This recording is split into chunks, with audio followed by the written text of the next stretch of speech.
I was always the reserved sibling, the one who stayed out of the spotlight. That changed when my brother Jason relegated me to a corner by the waste bins at his engagement party after I'd funded the entire event. So I left the bill unsettled and shared the truth with his fiancée. My name's Lucas, and I'm 36 now. I've consistently been the reliable one among my siblings. Never the favorite, never the rebel, never the one celebrated. I was the guy who showed up punctually, covered his own expenses, and never forgot a family birthday. I work in finance, live alone, and steer clear of chaos. My family, though, thrives on noise and superficial closeness, masters at pretending everything's perfect while sidestepping real issues. I was always there, yet never truly embraced. I was the kind invited to family gatherings but left out of the main photos.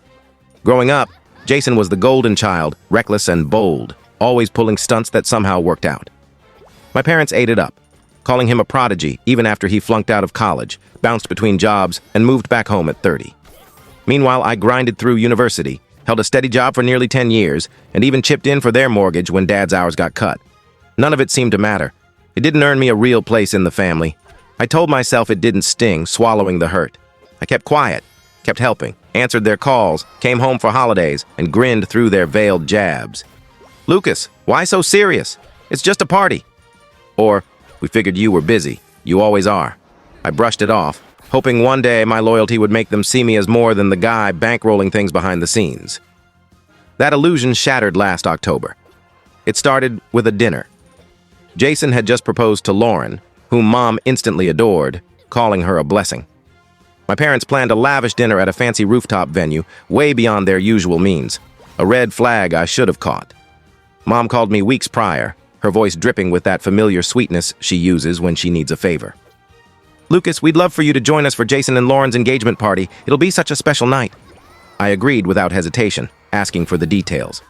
Then her tone softened. "Oh, and could you cover the reservation deposit? We'll reimburse you soon." I should have known reimburse meant I'd be stuck with the cost, but I said yes, as always. I called the venue, secured a private area for 20 guests, and paid the deposit with my card. I wasn't bitter. It was Jason's moment, and I hoped this time I'd feel like part of the family. On the evening of the dinner, I arrived right at 7 p.m., dressed in a sharp navy suit, crisp shirt, cufflinks I'd saved up for, and carrying a bottle of fine champagne as a gift. I even made a custom card with their initials. At the rooftop, the hostess pointed me to the private section. I took a deep breath and walked in. The place was stunning. Twinkling lights overhead, elegant floral centerpieces, soft jazz in the background. Everyone was already there. My parents, Jason, Lauren, her family, and their friends all laughing and sipping drinks. I approached with a smile, expecting a warm welcome. Jason glanced over, flashing his usual cocky smirk. "Hey, good you made it," he said, barely glancing at the champagne. Then he gestured to a folding chair crammed next to a trash can. "Not much room left. Sorry. This table's for family, but you've got that spot over there." I froze. I thought he was joking. I looked at Mom, who gave a tight-lipped smile, the one she uses to avoid conflict. Dad let out an awkward chuckle and raised his glass. Lauren didn't look up, and a few others snickered. I stood there too long, my ears burning. It felt like I was 13 again, left out of a family photo at my cousin's wedding because I didn't fit. I walked to the lone chair, set the champagne down, and sat, keeping my coat on. A waiter approached, asking if I was with the party. I nodded silently. He handed me a glass of water and moved on. For nearly 2 hours, I sat quietly as they laughed, gave toasts, and exchanged gifts. Jason spoke at length about how blessed he was to be surrounded by his closest loved ones. Lauren called Mom the best mother-in-law imaginable, and I watched Mom tear up. No one asked if I wanted to order food. When dessert arrived, a towering cake with gold accents, the music softened and the city skyline glowed. I realized no one had glanced my way in ages. Then the bill came. The waiter approached the main table with a leather folder, hesitated, checked the payment details, and walked over to me. "Excuse me, sir," he said politely. "The total is $4,860. Shall we process the balance on the card used for the deposit?" All heads turned. Jason raised an eyebrow. "Oh, right," he said nonchalantly. "Lucas is handling it." The waiter looked at me expectantly. I smiled calmly, my voice steady.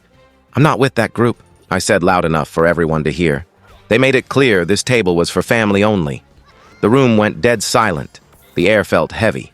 Jason's jaw twitched. Mom looked confused. Dad sat up straighter. Lauren's father narrowed his eyes. The waiter seemed unsure.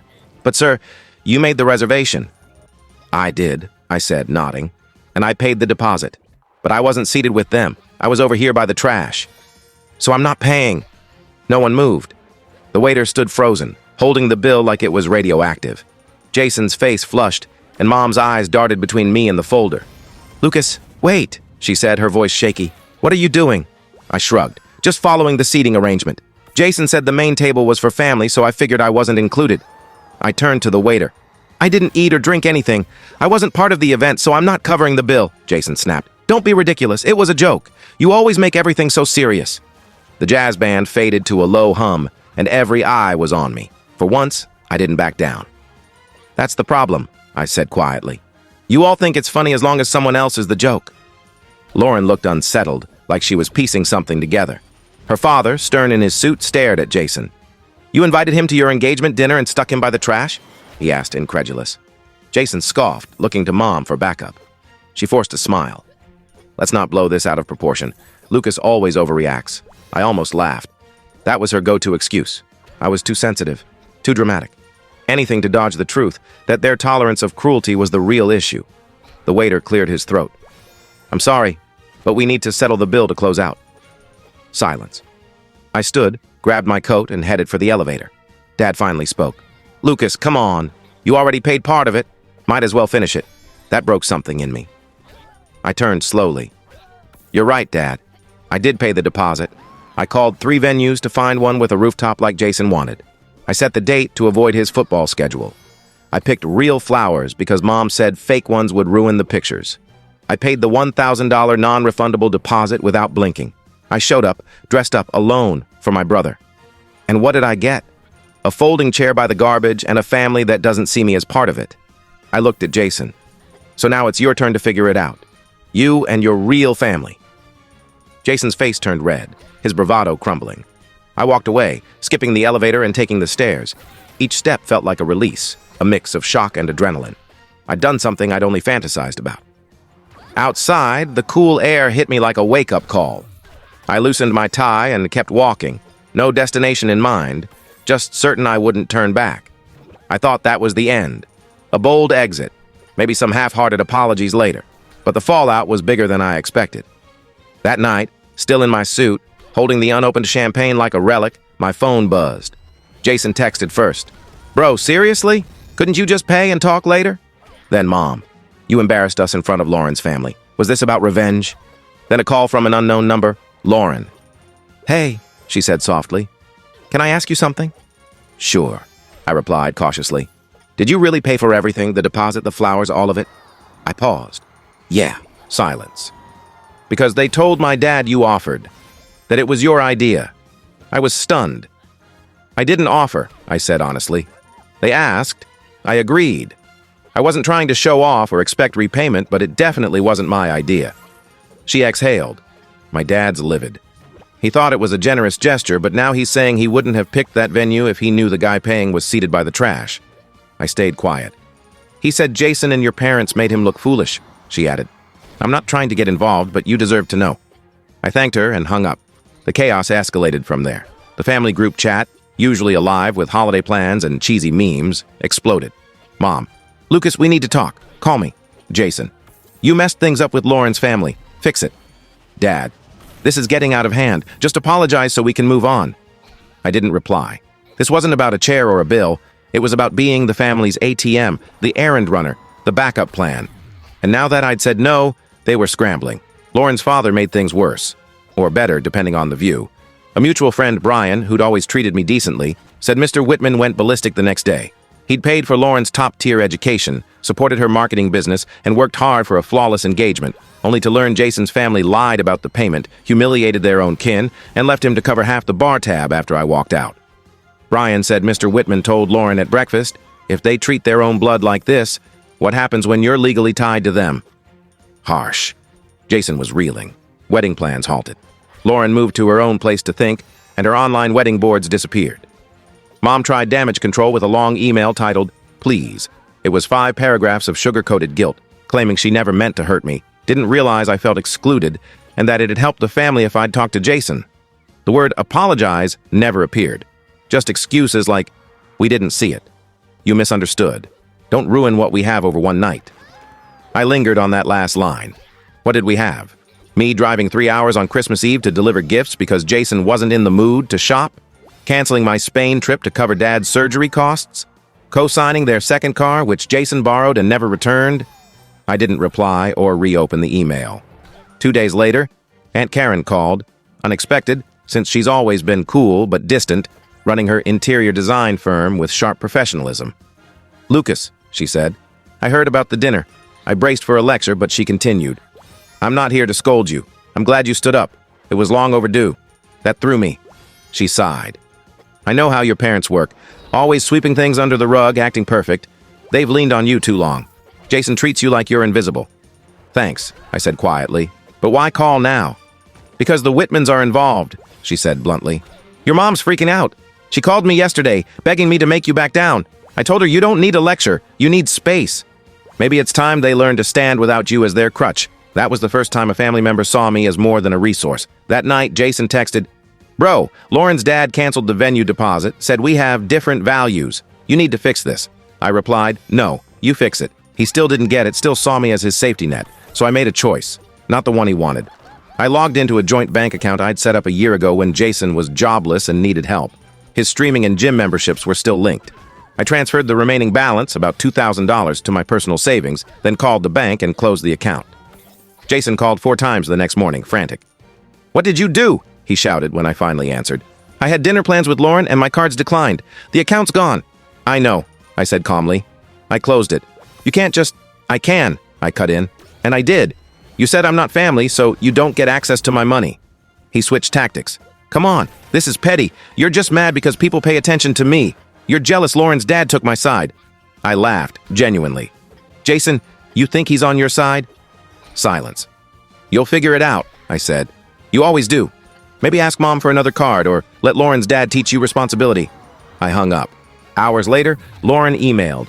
Subject, "We should talk." I hesitated before opening it. The message was long, polite, but raw. She said she hadn't realized how badly I was treated until the night unraveled. "I was so focused on making everything perfect, I missed what was happening," she wrote. Her father was furious, not just about the payment lies, but the disrespect. He said if they can humiliate someone who gave their time and money, I need to rethink the family I'm joining. She didn't hold back. Jason had minimized it all, calling it a misunderstanding, claiming I'd volunteered to pay, sat alone because I was shy, and left for a work emergency. But Lauren went to the restaurant herself, spoke to the waiter, and uncovered the truth. The hardest line, "I ended the engagement last night." I froze. She said it wasn't just the dinner. It exposed Jason's arrogance, his dismissiveness toward her, and his private jabs about me. "He kept saying I was overreacting," she wrote, "but you were the only one who acted with integrity." She ended. "I'm not writing to drag you into this. I just wanted you to know I see it now, and I'm sorry I didn't sooner." I reread it multiple times, stunned that someone believed me. The family chat went quiet for weeks. Jason called twice. I ignored him. Lauren returned the ring, and her father canceled the venue and vendors. Word spread that Jason moved back to Mom's, working a dead-end job, his friends thinning out. Some only stuck around for Lauren's connections. I thought it was over, just a quiet fade out. But one Sunday morning, Mom showed up at my door, clutching a Tupperware of casserole like a peace offering. Her eyes were puffy, her makeup patchy. I said nothing, just opened the door. "I brought food," she mumbled. I didn't take it. "I want to talk," she said. "No excuses.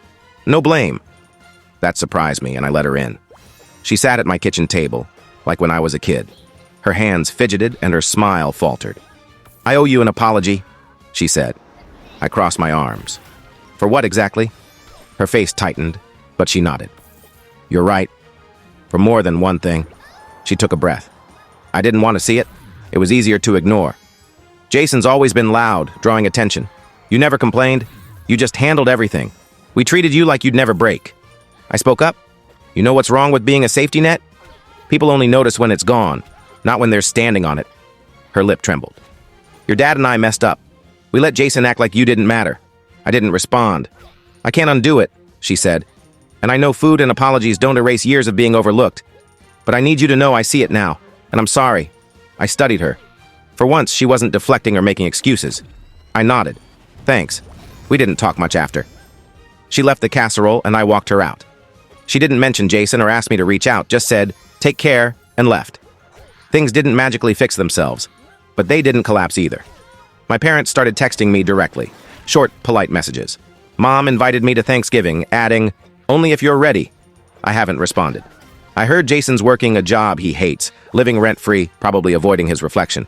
He hasn't called, and I'm fine with that.